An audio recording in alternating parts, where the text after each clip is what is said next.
अस्सलामुअलैकुम। आंदे ने पीनियां भंगा सौना बागी ते पिछले जीन अपने भागी। वीर जी लोकी मजहबी फिरका परस्ती नूं रोंदे सन।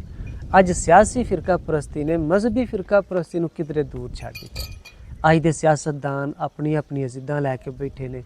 अज दे सियासतदान अपनी अपनी खेडां पे खेडदे ने, अपनी अपनी गेमां चला के बैठे ने।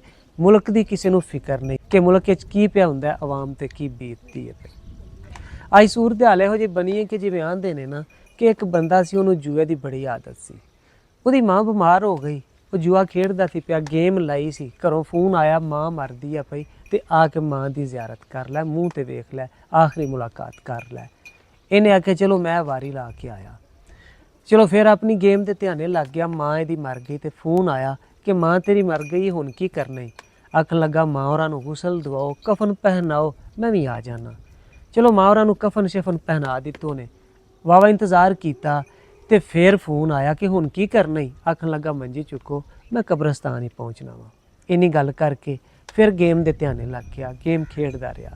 चलो मंजी चुकन वालियां ने मैयत नूं चुक्या, मंजी चुकी कब्रस्तान च लै गए। फिर फोन किया उन्हें, कमलिया तो अजे भी नहीं आया। आखन लगा इंज करो तुसी जनाजा पढ़ाओ तो मैं आया। ये जवाब दे के फिर ध्याने लग गया अपनी गेम दे। चलो जनाजा हो गया। वाह वाह इंतज़ार तो बाद लोगों ने दी मां नूं दफन कर दिता। किसी दसन वाले ने दस्या कि तेरी मां नूं दफन कर दिता गया, तू वेख लै आया नहीं। आखन लगा अल्लाह ताला मां दी मगफिरत करे, अम्मा मेरी बड़ी चंगी हुंदी सी। फिर अपनी गेम दे ध्याने लग गया। अज दे साडे सियासतदान इस तरह अपनी गेम दे ध्याने लगे ने।